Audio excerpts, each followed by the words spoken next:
கர்த்தருடைய பரிசுத்தம் பயப்படுவதாக.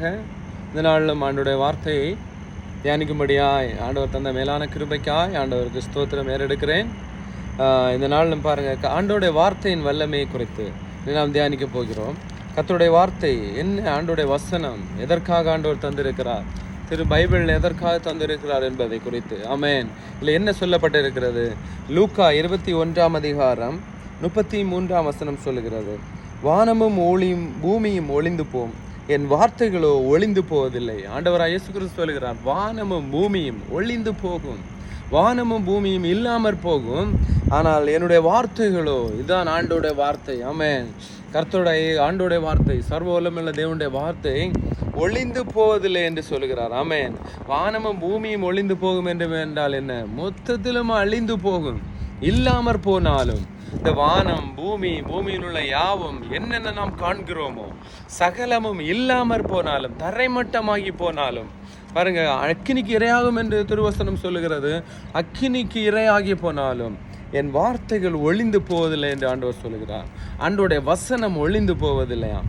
ஆண்டோடைய வசனம் நிர்மூலமாகி போவதில்லையாம். ஆண்டவர் சொல்லுகிறார், கண்டிப்பாய் சொல்லுகிறார். பாருங்க, கர்த்தருடைய வார்த்தை ஒளிந்து போவதில்லை.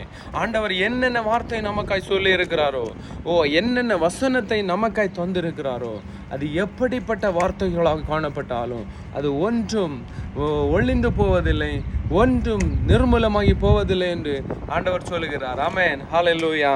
பாருங்க, வானமும் பூமியும் ஒளிந்து போகும், வானமும் பூமியும் ஒளிந்து போகும், கர்த்தருடைய வார்த்தையோ ஒளிந்து போவதில்லை.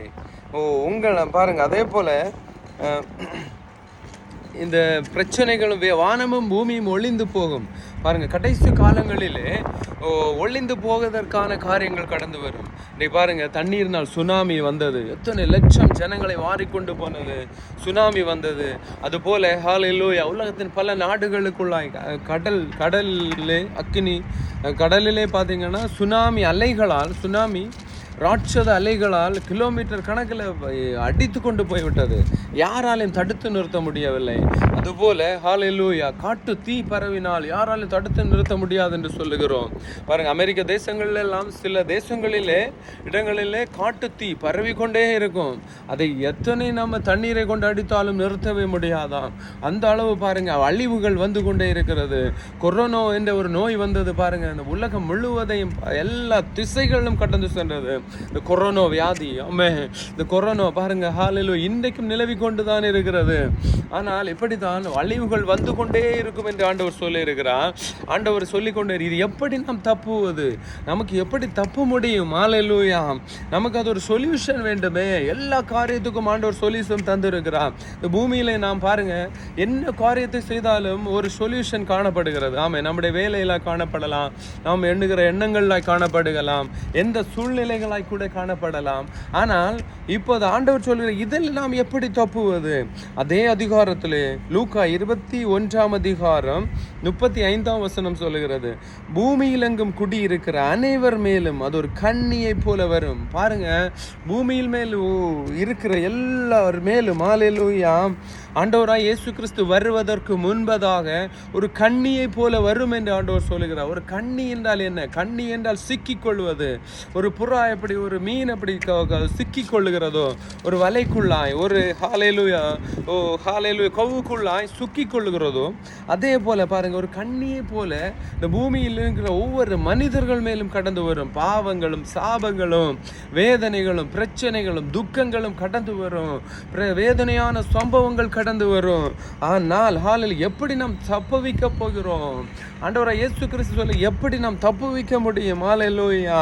அதே லூக்கா 21 அதிகாரம் 36 வசனம் சொல்லுகிறது, ஆகையால் இனி சம்பவிக்க போவீர்களுக்கு எல்லாம் நீங்கள் தப்பி மனுஷகுமாரனுக்கு முன்பாக நிற்க பாத்திரவான்களாக எண்ணப்படுவதற்கு எப்பொழுது ஜெபம் பண்ணி விழித்திருங்கள் என்றார். ஆமென். ஹல்லேலூயா.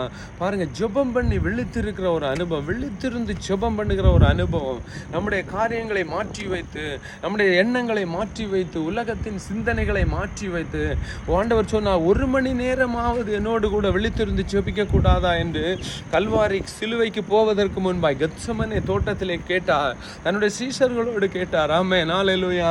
இன்றைக்கு உலகத்தில் உள்ள ஜனத்திற்கு ஆண்டவர் எழுதி தந்திருக்கிறார். ஹல்லேலூயா. உலகத்தில் பாருங்க, பிரச்சனை, வேதனை, கண்ணிகள். ஆமென், ஹல்லேலூயா. பொருளாதார நிலைமை மந்தமாகி கொண்டே இருக்கிறது. வேலை வாய்ப்புகள் குறைந்து கொண்டே இருக்கிறது. சில பெரிய பிரச்சனைகளுக்குள்ளாய், வேதனைக்குள்ளாய் தான் ஜனங்கள் கடந்து கொண்டு போய் கொண்டிருக்கிறார்கள். ஆனால் ஆண்டவர் சொல்லுகிறார், இது கண்ணியை போல தான் வரும். பாருங்க, கொள்ளை வியாதிகள் வரும், நிலச்சரிவுகள் வரும், பிரச்சனைகள் வரும், சுனாமிகள் கடந்து வரும். ஆனால் ஹல்லேலூயா, இதிலிருந்தெல்லாம் நாம் தப்ப வேண்டும் என்று சொன்னார். இதிலிருந்து எப்பொழுதும் ஜெபம் பண்ணி விழித்திருங்கள் என்றார். ஆண்டவரை நோக்கி, பிதாவாகிய தேவனை நோக்கி நாம் ஜெபித்து கொண்டே இருக்க வேண்டுமா? பிதாவாயின் சித்தம் செய்து கொண்டே இருக்க வேண்டுமா? என்னதான் நம்ம தப்ப முடியும் என்று. ஹல்லேலூயா. மனுஷகுமாரனுக்கு முன்பாக இன்னைக்கு பாத்திரவான்களாக எண்ணப்படுவதற்கு, ஆண்டவராய் இயேசு கிறிஸ்துவிற்கு முன்பாய் நாம் நிற்க திராணி உள்ளவர்களாய், பாத்திரவான்களாய் நிற்பதற்கு பாருங்க, எப்பொழுது ஜெபம் பண்ணி விழித்திருக்க வேண்டும். எதற்காக ஜெபம் பண்ண வேண்டும்? நம்முடைய ஜனத்திற்காக நாம் ஜெபிக்க வேண்டும். நம் தேசத்துக்காக ஜெபிக்க வேண்டும். அழிந்து கொண்டிருக்கிற ஆத்துமாக்களுக்காக ஜெபிக்க வேண்டும். தேசத்தில் நடக்க போகிற சம்பவங்களுக்காக ஜெபிக்க வேண்டும். சபைகளுக்காய், ஊழியர்களுக்காய், தேவ பிள்ளைகளுக்காய், ஆமென், தலைமுறைகளுக்காய், உலகத்தில் என்னென்ன ஆண்டவர் தந்திருக்கிறாரோ உலகத்தின் காரியங்கள், பரலோகத்தின் சிந்தனை எப்போது இருந்து கொண்டே ஒவ்வொருவருடைய இருதயத்திலும் காணப்பட வேண்டும். எப்பொழுதும் ஜெபம் பண்ணி விழித்து கொண்டிருங்கள் என்று பரலோக ராஜ்யத்தின் ராஜா சொல்லுகிறார். ஆண்டவராய் இயேசு கிறிஸ்து சொல்லுகிறார். என்னால் தான் நான் பாருங்க, இந்த பூமியில் குடியிருக்கிற அனைவரும் மேலும், ஹல்லேலூயா, ஆண்டவரை அறிந்தவர்களும் அறியாதவர்களும் எல்லா ஜனத்தின் மேலும் ஒரு கண்ணியை போல வரும். என்ன வரும் பாருங்க, இந்த 21ஆம் அதிகாரம் 34ஆம் வசனம் சொல்லுகிறது, உங்கள் இருதயங்கள் பெருந்துண்டியினாலும் வெறியினாலும் லௌகீக கவலைகளால் பாரமடையாத படிக்கும், நீங்கள் நினையாத நேரத்தை அந்த நாள் உங்கள் மேல் வராத படிக்கும் எச்சரிக்கையா இருங்கள். ஆண்டவர் சொல்லுகிறது, எச்சரிக்கையா இருங்கள். உலகத்தில் இருக்கும்போது ஆண்டவராய் இயேசு கிறிஸ்து வருகைக்கு நாம் எச்சரிக்கை உள்ளவர்களாய் காணப்பட வேண்டுமா? நமக்கு ஒரு எச்சரிக்கை காணப்பட. எச்சரிக்கை என்றால் என்ன? ஹல்லேலூயா. பாருங்க, ஒரு எதிர்பார்ப்பு, இது நடக்குமோ, இந்த காரியம் வந்து விடுமோ, இந்த காரியம் வர தயாராக காணப்படுமோ. அதே போல ஆண்டவராய் இயேசு கிறிஸ்து வருவதற்கு அவரை நாம் எச்சரிக்கையாய் காணப்பட வேண்டுமா? ஓ ஹல்லேலூயா. ஆண்டவராய் இயேசுவின் வருகைக்கு நாம் எச்சரிப்பாய் காணப்படும் போது அது ஜெபம் பண்ணி விழித்திருந்தால் தான் பாருங்க, ஹல்லேலூயா, நம்மால் எச்சரிக்கையாய் காணப்பட முடியும். நம்மால் எச்சரிக்கையாய் இருக்க முடியும். அப்படி நாம் ஜெபம் பண்ணி விழித்திருந்து ஜெபம் பண்ணி இருக்கும்போது ஆண்டவர் சொல்லுகிறார், இந்த கண்ணிகளுக்கெல்லாம் நீங்க தப்பி போவீர்கள் என்று. உலகத்தில் காணப்படுகிற வருகிற கண்ணிகளுக்கு, சாத்தானுடைய கண்ணிகளுக்கு, உலகத்தின் கிரியைகளுக்குள்ள கண்ணிகளுக்கு, வானமண்டங்களின் சேனைகள் செயல்படுகிற பொல்லாத ஆவியின் கண்ணிகளுக்கு, ஆமென், நம்முடைய குடும்பம் தப்பிக்கொள்ளும், நம்முடைய ஜனங்கள் தப்பிக்கொள்வார்கள், நாம் தப்பிக்கொள்ள போகிறோம். ஹல்லேலூயா. இது பாருங்க, இது ஹல்லேலூயா, உலகம் எங்கும் இருக்கிற ஜனத்திற்கு, ஒருவரை மட்டுமல்ல, 2 பேரை மட்டுமல்ல, யார் யார் யார் இந்த உலகத்தில் உள்ள எல்லாரையும், எல்லாரும், அனைவர் மேலும் என்று எழுதப்பட்டிருக்கிறது. பூமியில் எங்கும் குடியிருக்கிற அனைவர் மேலும் அது ஒரு கண்ணியை போல வரும். ஆமென். சோதனைகளும் வேதனைகளும் பஞ்சங்களும் பசியும் தேசத்தில் கடந்து வரும். ஆண்டவராய் இயேசு கிறிஸ்து சொல்லுகிறார், இவைகளுக்கெல்லாம் நீங்க தப்பிக்கொள்ளுவீர்கள். எப்படி தப்ப முடியும்? ஆண்டவராய் இயேசு கிறிஸ்துவினிடத்தில் ஜெபிக்கிறவர்களாய், அவரோடு கூட பேசுகிறவர்களாய் நாம் காணப்பட்டால் தப்பிக்கொள்ள முடியும் என்று ஆண்டவர் சொல்லுகிறார். ஆமென். ஜெபம் பண்ணி விழித்திருங்கள். எப்போதும் ஜெபம் பண்ணி விழித்திருங்கள். லூக்கா 21ஆம் அதிகாரம் 36ஆம் வசனம் சொல்லுகிறது, எப்போதும் ஜெபம் பண்ணி விழித்திருங்க. கர்த்தாவே, அப்பா, எங்கள் ஜெபத்திலே தரித்திருக்க எங்களை கிருபை செய்யுங்க. எல்லாரும் ஜெபிக்கலாமா? இயேசுவே, இந்த உலகம் எங்கிலும் கண்ணியை போல எந்த வேதனைகள் கடந்து வந்தாலும் என் இயேசுவே, அப்பா, ஜெபம் பண்ணி விழித்திருக்கக்கூடிய அந்த அனுபவத்தை எங்களுக்கு தருவீராக. உங்க கிருபைக்குள்ளாக இருக்க கிருபை செய்வீராக. அப்பா, உம்முடைய கரத்தில் ஒப்பு கொடுக்கிறோம். இந்த நாள் கேட்ட வார்த்தையை கர்த்தாவே உம்முடைய கரத்தில் ஒப்பு கொடுக்கிறோம். வானமும் பூமி ஒளிந்து போனாலும் என்னுடைய வார்த்தைகள் ஒளிந்து போவதில்லை என்று ஆண்டவரை சொல்லி இருக்கிறீரப்பா.